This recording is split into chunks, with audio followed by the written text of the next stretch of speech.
Now let's talk about the outer planets.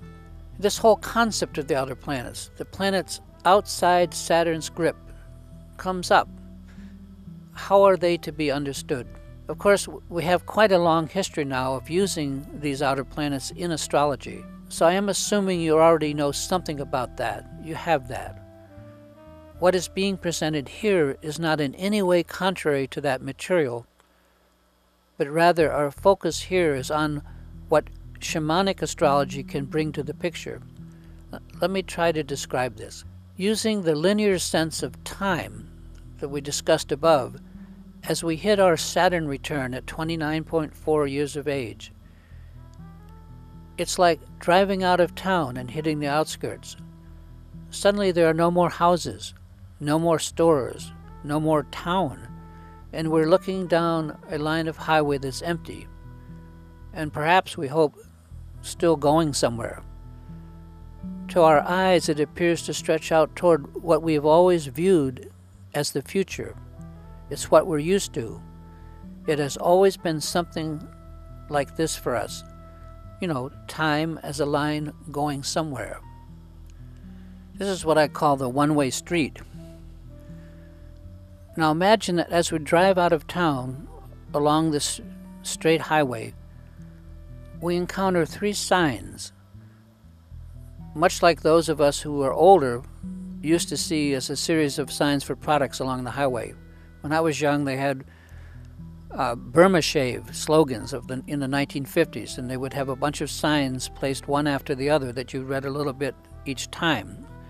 An example of one of them would be, "A guy who drives," next sign, "a car wide open, is not thinking, he's just hoping." Burma Shave. I'm sorry, but I had to do that. Anyway, in our case, there are just three of these signs in the order Uranus, Neptune, and Pluto. We can add more as more trans-Plutonian planets are added, but they're going to all tell the same story. And so that's what we want to talk about. What is that story? The story is as simple as that there is nothing more out there beyond 30. There's no place to get to or go, and you had best turn around, or at least take a look back over your shoulder at what it is that you're leaving, all of the planets and bodies within Saturn's orbit, like the Earth. If you do look, this is what is called discovering your inner self. And if it happens all at once, it's been called discovering yourself. It's the physical point of no return. The esoteric principle here is that the only thing to be seen when you get out of the body is the body itself. Just as we gaze at Earth from the space shuttle, out-of-body experiences are a vantage point only and not a place to get to. Let's say a little bit, take a sidebar on what are out-of-the-body experiences. There is so much that's been made and is still being made about out-of-body experiences, astral travel and related things. And this is just what we're describing here, how we exit the body and pass from that body to a more subtle experience of all things.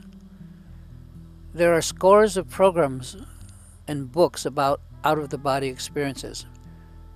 And although these books appear quite exotic for the most part, if you read them with the concepts being presented here, they'll make more than a little sense. Out-of-body experiences are not uncommon. In fact, they are ubiquitous and universally experienced by all of us all of the time. Our consciousness is always moving in and out of our body. But starting with our Saturn return at 30, many of us begin to consciously experience this and to remember those experiences. What may have been rare up to that point, the Saturn return, is an awareness of what we call passing beyond time and the physical to what only we can call the metaphysical. This trans-Saturnian view is not just a minor piece of information for most of us. Those of us who have been assuming that there is something out there, that there is much more of something for us along this linear road of time that we call life, and that there's especially perhaps something for us at the end of that road, like heaven or hell. The usual scenario, we are trying to proceed along our straight timeline, as we always have up to that point, and we come across these signs that are telling us to go back. What are we to think? I hope by now that you are beginning to get the general idea. These outer, transcendental planets are not physical, in that they are, by their own definition, beyond Saturn, beyond the physical. That's why they're called the metaphysical planets, and rightly so. They're not going to manifest to us in a physical way. They are metaphysical, beyond the physical. However, these outer planets can, and they do, help to reveal the physical, perhaps in a new light. They are planets of revelation, and the only thing tangible, physical, they can reveal, or that they can render, is the physical world that we all know and all that's within it. The same old physical world, but we now view it differently. And this is what the outer planets in fact do. Talk about revelation a bit. What do we mean by revelation? Revelation is just that, a true revelation, and in the biblical sense, a revealing of the true nature and sheer importance of the sun, moon, and planets out to and including Saturn. And what do we mean by the statement that the outer planets render the inner planets? Here we are using the word render in its sense of to give back or to hand over. The outer planet initiation can give back to us that which we have come to take for granted, and that which we perhaps have lost an appreciation for, including our entire sense of the self. By saying that the outer planets are the revelation of the inner planets, it's meant that the outer planets are the realization, the growing awareness of the absolute value of these inner planets.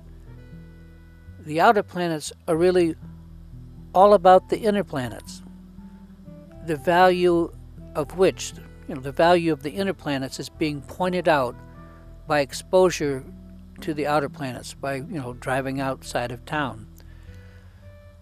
We learn to value, we begin to value what we formerly took for granted with one foot, and therefore we begin to see it differently. We have a different view of Earth. When astronauts leave Earth, what is it that they see and most commonly photograph from the trip?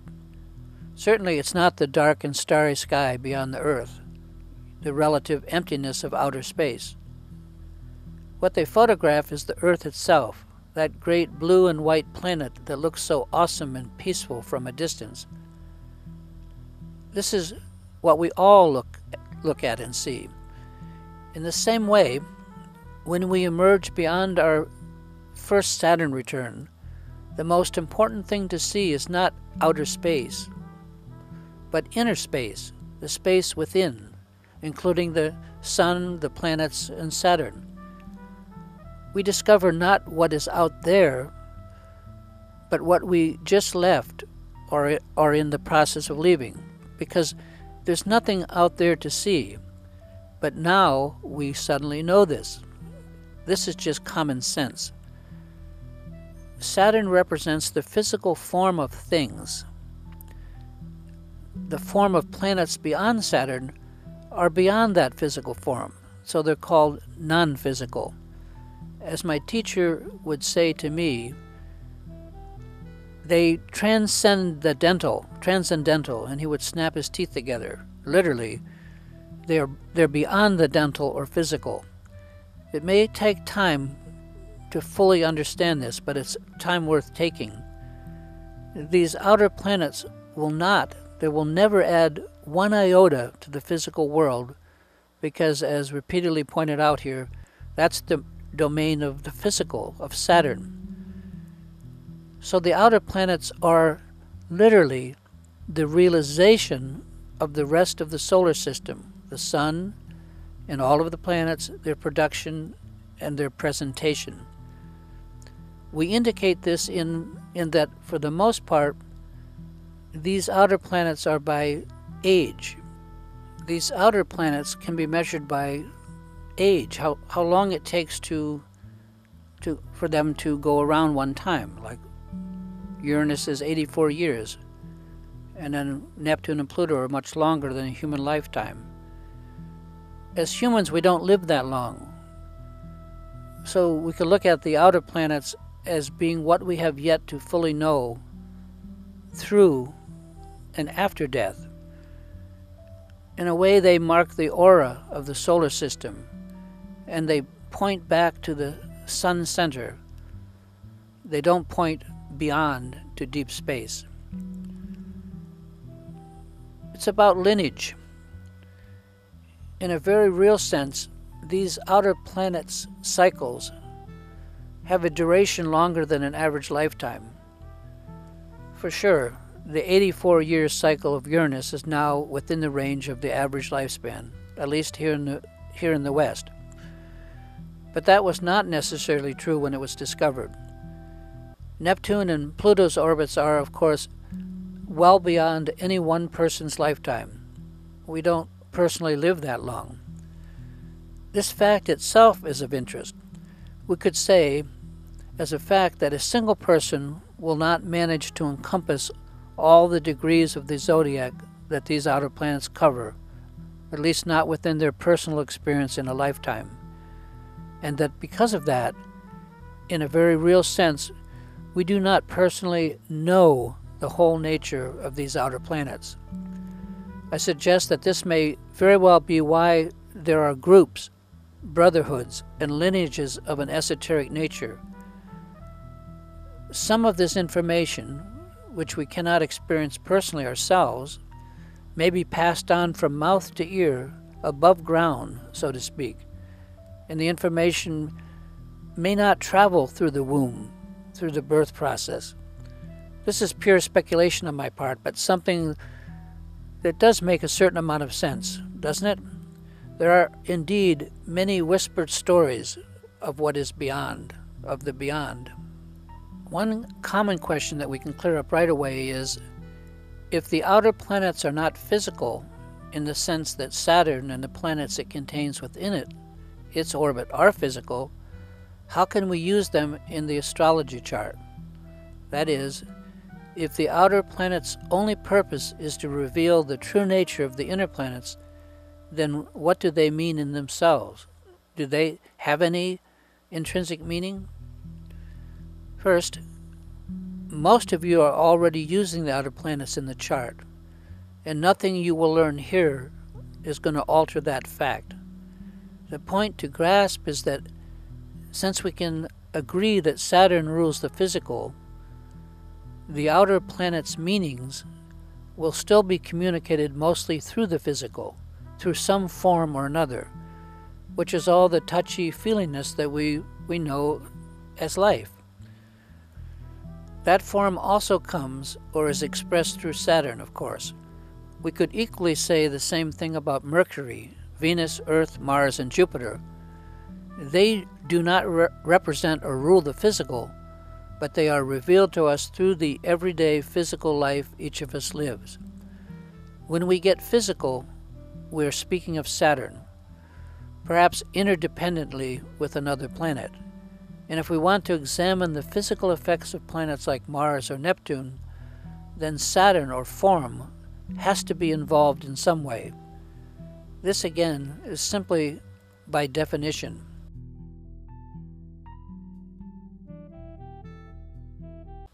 Okay, so how do outer planets manifest? Do they manifest physically or some other way? And the answer is they manifest just as they all already are manifesting. The outer planets are manifesting just as they always have been manifesting in our astrology charts ever since the discovery. We are not replacing any experience we might have with these outer planets, but just enhancing or fulfilling that experience. Here we are showing how these outer planets can be used to tell a shamanic story, a story that, and a journey that each soul takes. This is what we should take away from this presentation, that aside from separate planetary concepts, these outer planets describe or point out an inner journey of discovery we all take, and that we all are taking. It's an initiation that we're talking about. It is that journey that we are pointing at here, and that story is part of any shamanic astrology. So for clarity's sake, let me summarize what has been presented here as it relates to the outer planets. That might help. As we pass the age of 30 years, our sense that time is a linear line running from birth to our death at old age, starts to fade. When we are past our physical prime, there's nothing more physical that's going to be added on.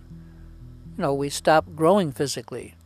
In the physical sense, we have nothing more to look forward to the rest of our life. Up to that point, we may have intellectually thought about this fact, but we have not known it through experience. After 30, we begin to experience it. Suddenly, we are past our prime. However marginally this might impact us at first. And this fact is usually unspoken, but its silence speaks volumes. Suddenly our lifeline, the one we have been on, does not have the same kind of future it did when we were just growing up, when we were within Saturn's orbit and grip. If we look forward, we're looking at decline and eventual physical failure, not on growing, physically speaking, any more or better. This fact gives all of us pause. No longer does the linear line of life point toward more. In fact, it points onward toward less, and to ever increasingly less. Most of us are not in a hurry to go there.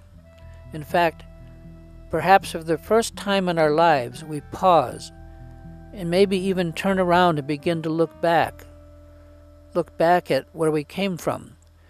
We can't go back into what we came out from, but we, at least most of us anyway, begin to view our past with more appreciation.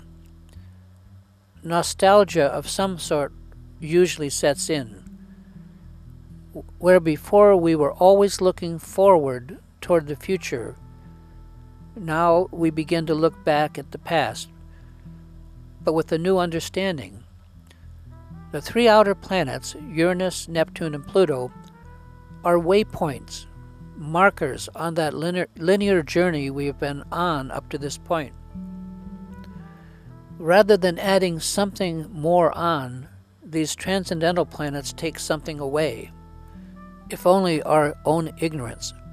In turn, they gently, Uranus and Neptune, and then not so gently, Pluto, inform us to go no farther in this linear direction on outward, but instead to turn or even circle back on what we came from and to begin to cherish that. If all the earlier years we thought we were going somewhere in our line of life, the outer planets reveal to us ever increasingly that there is no place to go to other than where we have already been. Another way to say this is that the place we have to go to is to value and cherish what we have already been given, because we'll be given no more other than that information. Uranus, Neptune, and Pluto bring us that message, at first through this insight described here, that would be Uranian, then through the acceptance of the fact, that would be Neptune, and finally through direct experience that life is circular or cyclical and not linear, and of course that is Pluto. I will leave you with a little poem I wrote about just this subject, and it's called The Point of No Return. Here goes. The point of no return is that when you have reached the point of no return, from which there is no return, the point is to turn and return. That's the turning point. Every life has a turning point, whether it's in the echo of age or in the very midst of life's prime. As we reach our point of no return, we pause, then we turn. And in turning, we begin to reflect. In our reflection and rising into view, perhaps for the very first time, the sun. Where before it was we who were seen and others seeing, now we are the mirror in which they see themselves, and we can see ourselves in them. What we once saw shining before us as youths, that which we gladly embraced in our prime, and what we now see etched in the mirror of reflection, is our eternal self, the sun, ever burning in the darkness of our life. That's it. I understand this. What I find harder to understand, yet still believe, is we didn't know it then. We don't know it now. We never knew it. In truth, it never was. It never was. It never will be. It is not now, and still it is. It still is this most brilliant illusion shining in the mirror of the mind.